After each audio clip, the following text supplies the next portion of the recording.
সেনাপতি সৈন্যগণ সকলেই এসে হাজির হয়েছে, এখনো আসেননি রাজা বিরাট। তাই তিনিও চলেছেন নিজ রাজসভার দিকে করেছেন আগমন।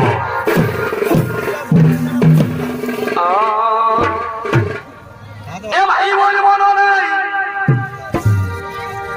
আমার মনটাই ভাই এমন লাগছে ভাই রে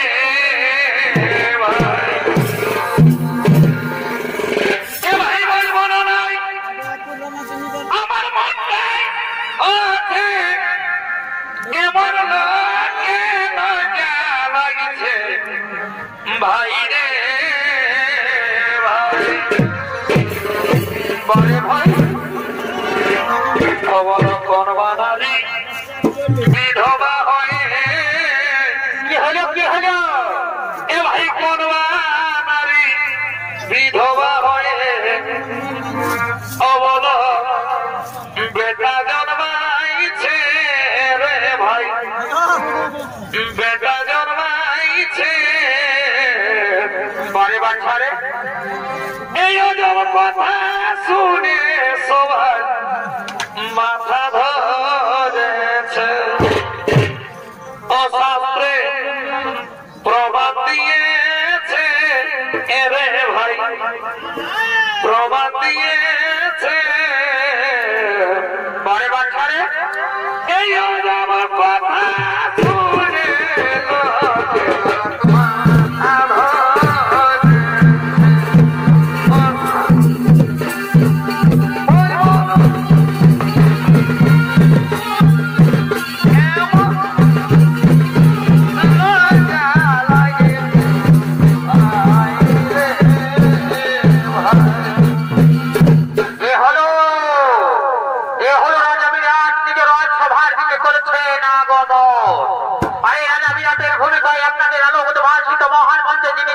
পরিবেশন করে দেখাবেন। সে হলো স্বর্গীয় ওস্তাদ দুর্যোধন মাহাতোর ছৌ সম্প্রদায়ের পক্ষ থেকে জেলার স্বনামধন্য ছৌ শিল্পী বিপ্লব সিং সর্দার।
বাড়িবার ধারে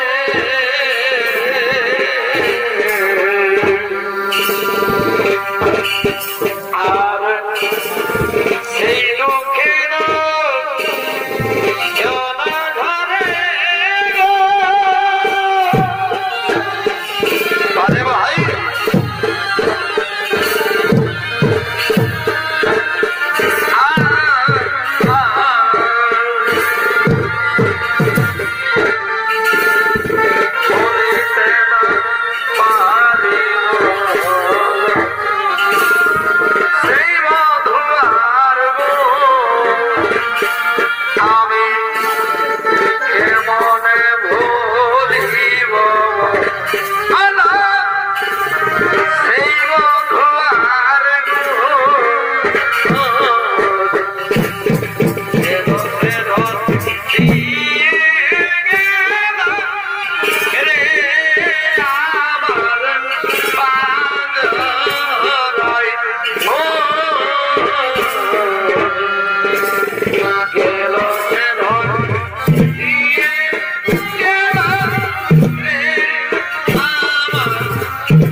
ওরে আমার মন্ত্রী সেনাপতি সৈন্যগণ, আমার রাজ্যের সমস্ত প্রজা আনন্দে রয়েছে তো?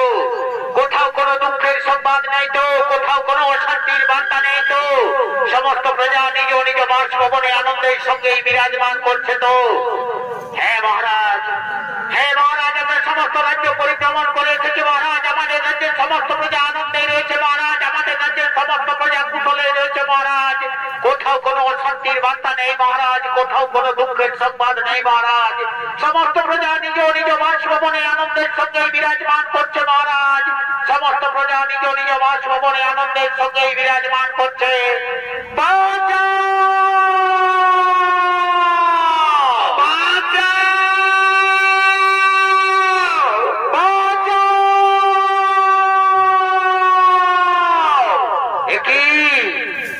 মন্ত্রী সেনাপতি সৈন্যগণ, তোমরা এখনই বললে আমার রাজ্যের সমস্ত প্রজা কুশলে রয়েছে, তবে কোথা থেকে বেঁচে এলো এই নারী কণ্ঠস্বর?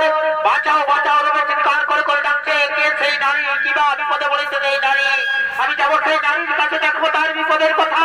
বিরাট রাজার রাজ্যে আজ পর্যন্ত কোনো প্রজা অচুকে হয়নি, দেখবো আমি সেই নারীর বিপদের কথা। বাঁচাও!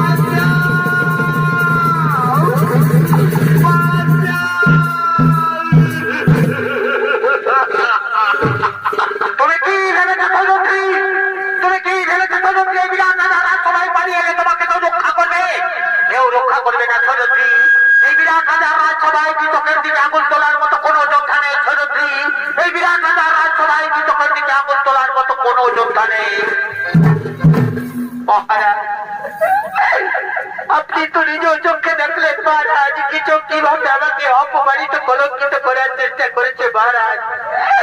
এই অপমানের জন্য কিচককে আপনি দণ্ড দিন মহারাজ, এই অপমানের জন্য কিচককে আপনি দণ্ড দিন।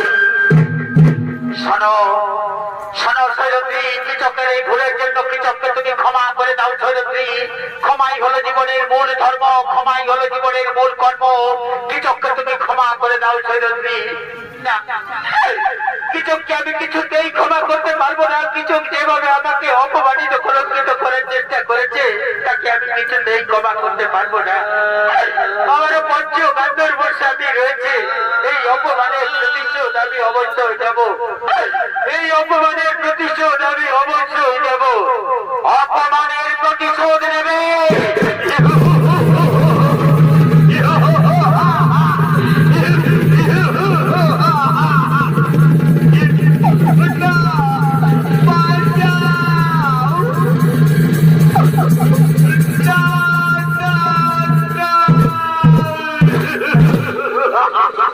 অপমানের প্রতিশোধ নেবে?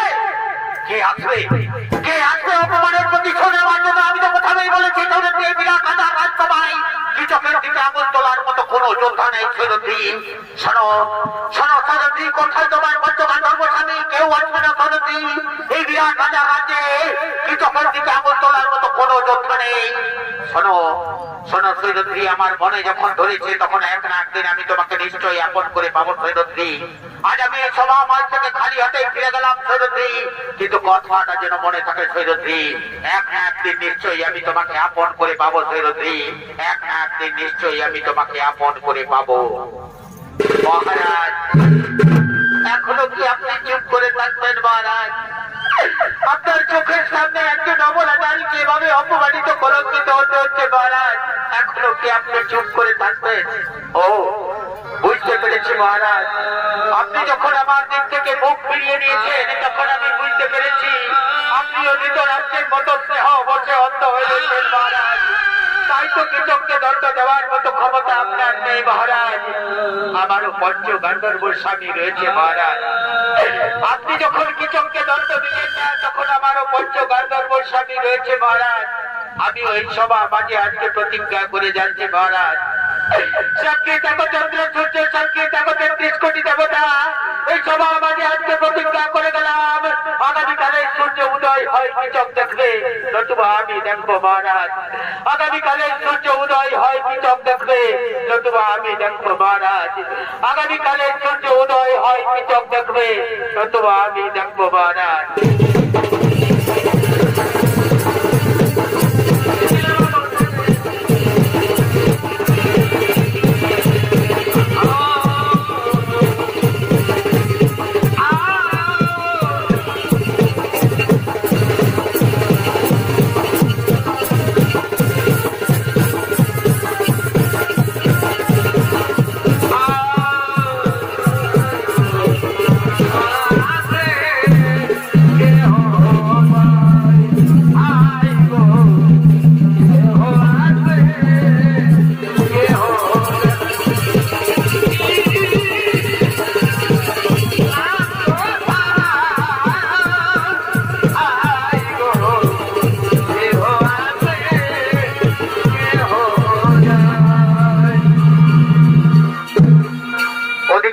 রাজা রাজসভা থেকে তার মন্ত্রী সেনাপতি সৈন্যগণ ও যুধিষ্ঠির রূপী কঙ্কভট সকলে নিজ নিজ আলয়ে ফিরে গেলেন। আর ওদিকে বিরাট রাজার রাজ্যে দ্বিতীয় পাণ্ডব ভীমসেন বল্লভ নাম ধারণ করে রন্ধন কার্যে নিযুক্ত ছিল। সেই ভীমসেন চলেছেন তার রন্ধনশালার দিকে।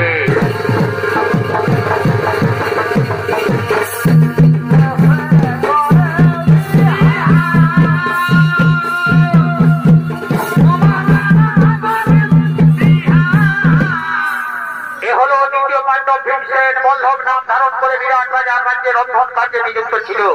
আর এই ভীমসেনের ভূমিকায় আপনাদের আলো উদ্ভাসিত মহান মঞ্চে যিনি সৌমিত্র পরিবেশন করে দেখাবেন, সে হল স্বর্গীয় দুর্যোধন মাহাতোর ছৌ সম্প্রদায়ের পক্ষ থেকে এক তরুণ ছৌ শিল্পী রাজীব কুমার বেদিয়া।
তো বলা না রে ভাই কে আনিল রে কোথায় ছিল রে মধুমা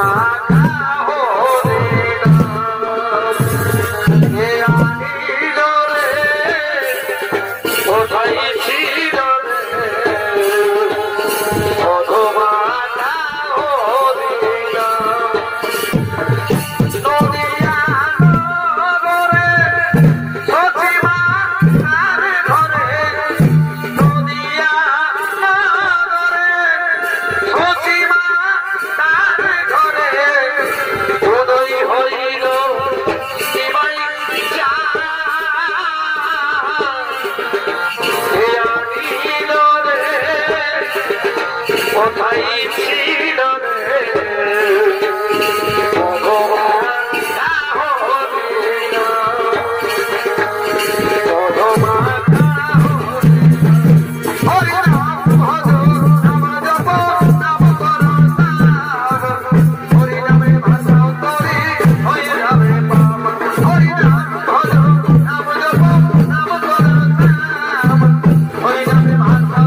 দেবতা আমার তুমি কি আমার করুণ আর্তনাদ শুনতে পাচ্ছ না?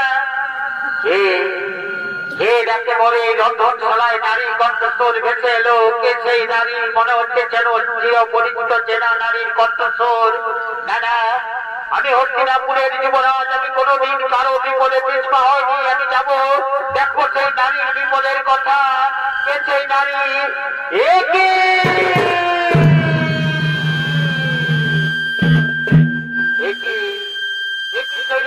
তুমি হঠাৎ করে এই রন্ধনশালায় কেন এসেছো সৈরন্দ্রী? ফিরে যাও এই রন্ধনশালা থেকে। যদি তোমাকে কেউ দেখতে পায় তাহলে আমাদের অজ্ঞাতবাস হয়তো আর পূর্ণ হবে না। সৈরন্দ্রী ফিরে যাও এই রন্ধনশালা থেকে।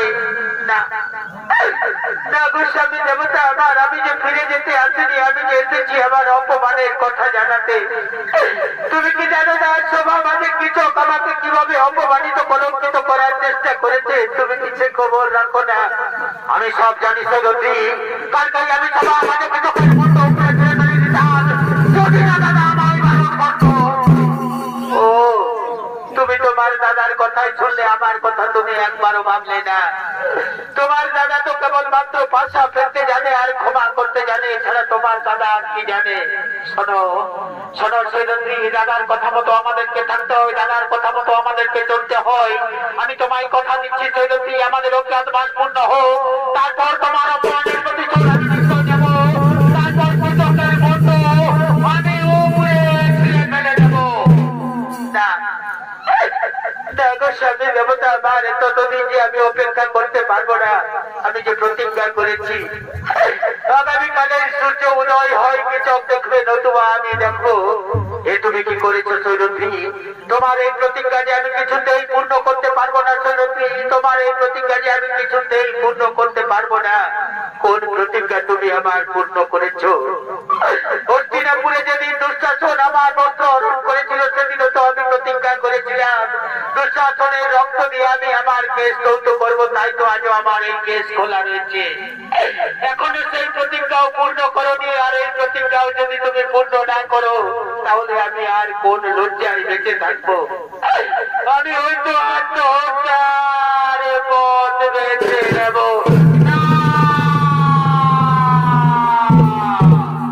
না সৈরন্দ্রী, আত্মহত্যার কথা তুমি মুখে আনবে না সৈরন্দ্রী। আত্মহত্যা মহাপাপ সৈরন্দ্রী, আত্মহত্যা মহাপাপ। আত্মহত্যা কাপুরুষের কর্ম সৈরন্দ্রী। আমি তো তোমায় কথা দিলাম আমাদের অজ্ঞাতবাস পূর্ণ হোক, তারপর তোমার অপমানের প্রতিশোধ আমি নিশ্চয় দেব সৈরন্দ্রী। অবনিষ্ঠুর বিধাতা, ওগো দয়াল ঠাকুর, এই অভাগীর কপালে কি দুঃখ ছাড়া সুখ তুমি কোনোদিন লিখলে না ঠাকুর। এই অভাগীর কপালে কি দুঃখ ছাড়া সুখ কোনোদিন লিখলে না।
এভাবে কেটে কেটে তুমি আমাকে আর দুর্বল করো না সৈরন্দ্রী। আমি তো তোমায় কথা দিলাম আমাদের অজ্ঞাত মাস পূর্ণ হোক, তারপর তোমার অপমানের প্রতিশোধ আমি নিশ্চয় দেব সৈরন্দ্রী। তারপর কৃষকের বন্ধু আমি উমড়ে ছিঁড়ে ফেলে দেব সৈরন্দ্রী। ওগো নিষ্ঠুর বিধাতা, ওগো দয়াল ঠাকুর, কত আশা কত স্বপ্ন নিয়ে আমি পঞ্চস্বামীকে আপন করেছিলাম। আমি ভেবেছিলাম আমি হস্তিনাপুরের রাজরানী হব, কিন্তু কি পেলাম জীবনে আমি? দুঃখ ছাড়া দুঃখে এবাগের কপালে কোনো দিন জুটবে না ঠাকুর। দুঃখ ছাড়া দুঃখে এবাগের কোনো দিন জুটবে না। এই জনম দুঃখী কপালে পড়া দয়া আমি একজনা।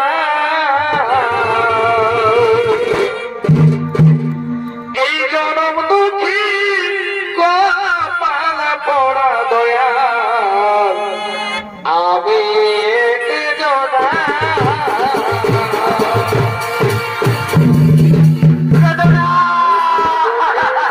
জনম গেল দয়া দুঃখে দুঃখে, জনম গেল দয়া দক্ষিণে পেলাম না।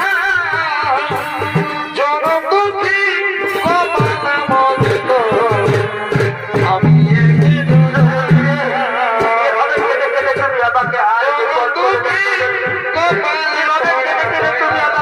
দুর্বল করে দেয়।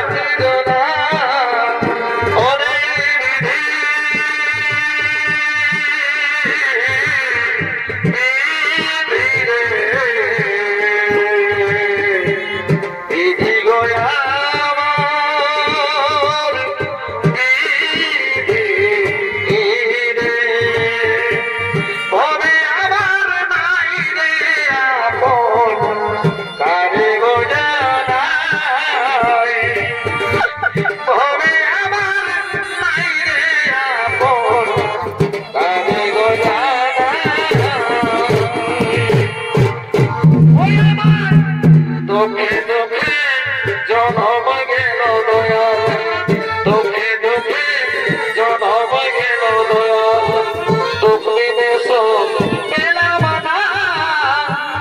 আমি নাই রে আপন আমি একজনা। ভবে আমার নাই রে আপন আমি একজনা। পাখি জনম দিও দয়া তরুণা জনম দিও না।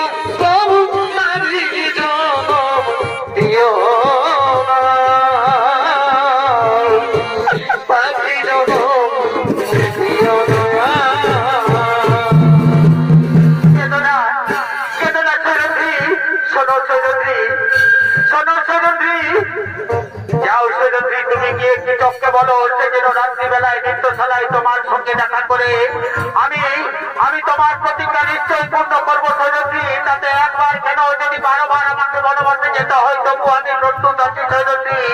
যাও সৈরন্দ্রী, তুমি কৃষককে গিয়ে এই সংবাদ দাও। আমি আমি তোমার কথা নিশ্চয় পূর্ণ করবো সৈরন্দ্রী, আমি তোমার প্রতিজ্ঞা নিশ্চয় পূর্ণ করবো। যাও সৈরন্দ্রী, তুমি কৃষককে গিয়ে সংবাদ দাও, সে যেন রাত্রি বেলায় নৃত্যশালায় এসে তোমার সঙ্গে দেখা করে।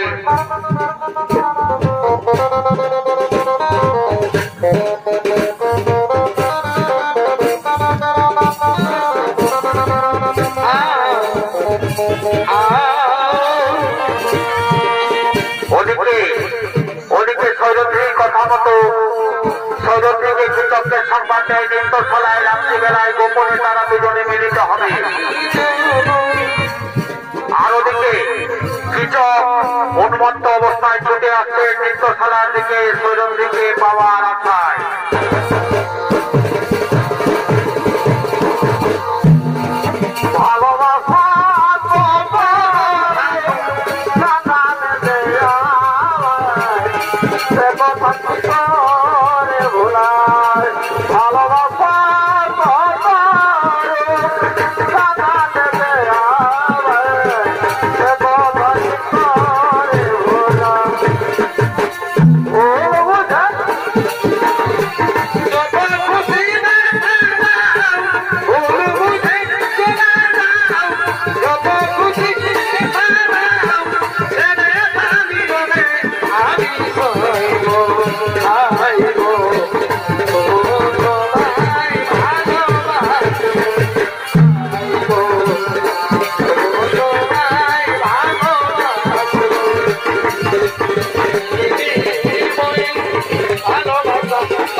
গোপনে দুজনে মিলিত হব।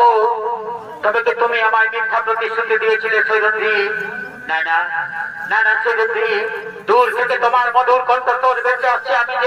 আমি যে আরো উন্মত্ত, আরো পাগল হয়ে যাচ্ছে সৈরন্দ্রী। কোথায় কোথায় রয়েছে সৈরন্দ্রী? আসবে না? তোমাকে তুমি আমায় মিথ্যা প্রতিশ্রুতি দিয়েছিলে সৈরন্দ্রী। শোনো শোনো সৈরন্দ্রী, আমি তোমাকে রাজ রানী করে রাখবো সৈরন্দ্রী। ভয় নেই তোমার পঞ্চগান্ধর্ব স্বামী সৈরন্দ্রী। সৈরন্দ্রী, আমি তুমি লুকিয়ে রয়েছে কেন সৈরন্দ্রী? আমি তো তোমাকে কথা দিলাম, আমি তোমাকে রাজ রানী করে রাখবো সৈরন্দ্রী। আসবে না? আমি নিজেই যাবো তোমার কাছে। আমি আসছি সৈরন্দ্রী।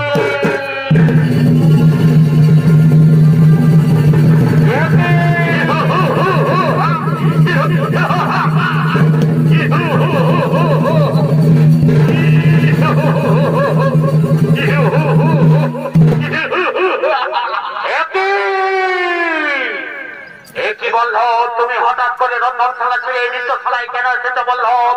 এই নৃত্যশালায় তো বৃহন্নলা থাকার কথা, এখানে বৃহন্নলা উত্তরাতে নৃত্য শিক্ষা দেয়, তবে তুমি কেন এসেছো বল্লভ? এখনো কি তুমি আমাকে চিনতে পারলে না? কৃষক আমি কে? এখনো কি আমাকে চিনতে পারলে না? ও, বুঝতে পেরেছি। তোমার বলে বলিয়া নয়, সৈরন্দ্রী প্রতিজ্ঞা করেছে আগামীকালের সূর্য উদয় আমি দেখবো না। ঠিক আছে বল্লভ, আমাকে যেতে দাও, অস্ত্রাগারে অস্ত্র নিয়ে আসতে দাও, তারপর দেখি দেখি তুমি কত শক্তি ধরো।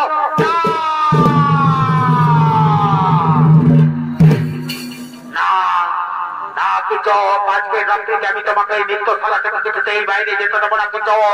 আজকে রাত্রিতে এই নৃত্যশালাতেই তোমার শেষ রাত্রি হবে কিছু।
কোথায় কোথায় রয়েছে সৈরন্ধ্রী? নৃত্যশালায় এসে দেখে যাও, তোমার প্রতিজ্ঞা আমি পূর্ণ করেছি সৈরন্ধ্রী। আগামীকালের সূর্য উদয় কিচক আর দেখবে না সৈরন্ধ্রী, আসবে না। অভিমান করে তুমি আমার কাছ থেকে চলে গেছো সৈরন্ধ্রী, আমি আসছি সৈরন্ধ্রী।